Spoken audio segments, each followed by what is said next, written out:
안녕하세요. 해외 거주 한인 네트워크 바다님들. 하루 책 한 권 단 5분. 당신의 지식 타임머신입니다.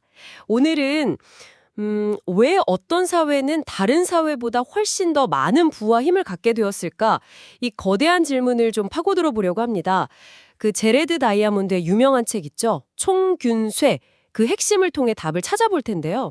이게 다 뉴기니의 얄리라는 분이 던진 질문에서 시작됐다고 하잖아요.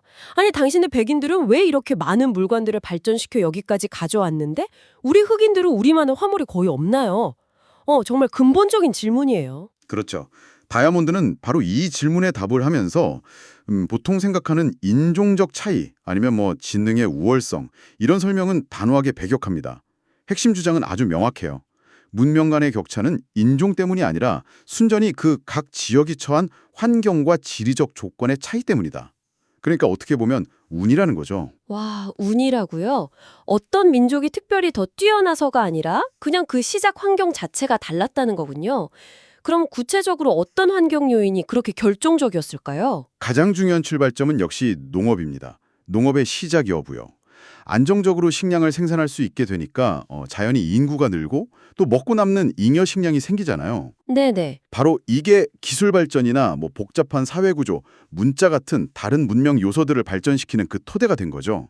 특히 중요했던 건 그 지역에 작물화나 가축화가 가능한 야생동식물이 있었느냐 이겁니다. 아, 작물화랑 가축화요. 네.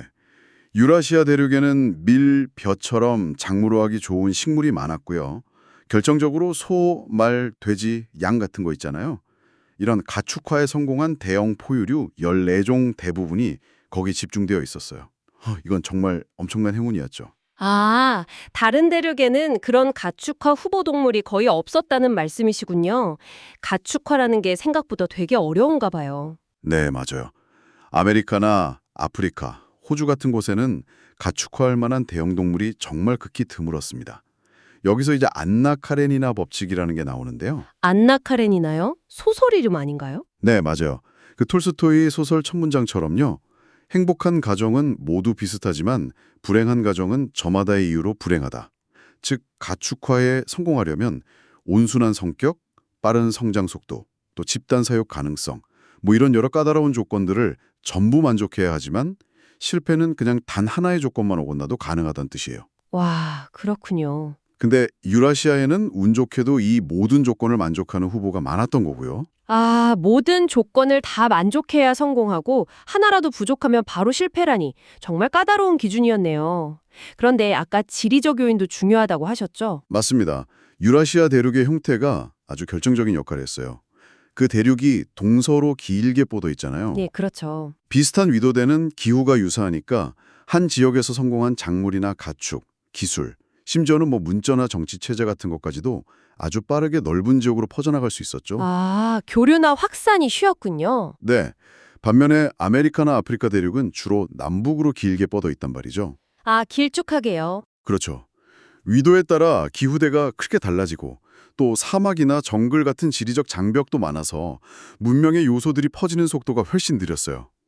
예를 들면 안데스 지역의 감자나 라마가 저 위 멕시코까지 전파되지 못한 걸 보면 딱 알 수 있죠. 듣고 보니까 대륙의 모양 자체가 문명 전파 속도를 결정했다는 거네요. 와, 이거 정말 흥미로운데요? 그래서 결국 이 모든 환경적, 지리적 요인이 합쳐져서 그 상징적인 총균쇠라는 결과로 이어졌다 이 말씀이시죠? 바로 그 점입니다.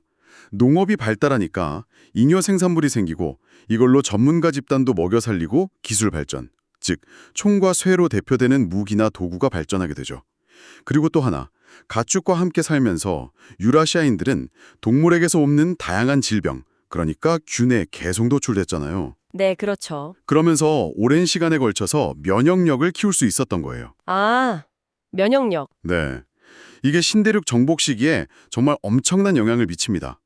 유럽인들이 아메리카 원주민들을 만났을 때 사실 군사력보다 먼저 천연두 같은 유럽의 질병들, 이 균들이 원주민 인구를 급감시키는 결정적인 요인이 됐어요. 아, 총칼보다 세균이 더 무서웠군요. 네, 원주민들은 면역력이 전혀 없었거든요. 결국에는 이 지리적인 환경이 총균쇠의 우위를 가져다 준 셈이죠. 와, 역사의 아이러니 같네요, 정말. 핵심은 결국 인류 문명의 이 거래한 사이가 어떤 인종의 본질적인 능력 차이가 아니라 각자가 그냥 처했던 환경과 질이라는 어떻게 보면 좀 우연적인 요소에서 비롯되었다는 거네요. 우리가 사는 세상을 정말 완전히 다른 눈으로 보게 만드는 것 같아요. 그렇죠. 그리고 이 통찰은 그냥 과거 설명에만 그치는 게 아니라 현재에도 좀 중요한 질문을 던져요. 다이아몬드가 지적하듯이 그 인류 문명의 발상지였던 비옥한 초승달 지대 있잖아요. 네, 알죠. 메소포타미아 문명? 네. 그 지역조차 지금은 과도한 개발로 인한 환경 파괴 때문에 어려움을 겪고 있거든요. 이건 환경이 문명의 시작점이었을 뿐만 아니라 그 문명의 지속 가능성에도 아직 결정적이라는 걸 보여주는 거죠. 아, 문명의 흥망성쇠 자체가 환경이랑 얼마나 깊게 연결되어 있는지 다시 한번 생각하게 되네요. 바다님들, 오늘 이야기는 어떠셨나요? 이 거대한 문명의 차이에 대한 여러분의 생각은 또 어떠신지 궁금합니다. 어쩌면 우리가 지금 서 있는 이 자리도 과거의 어떤 환경적인 운에서 시작된 건 아닐까요? 바다님들, 구독과 좋아요를 부탁드려요.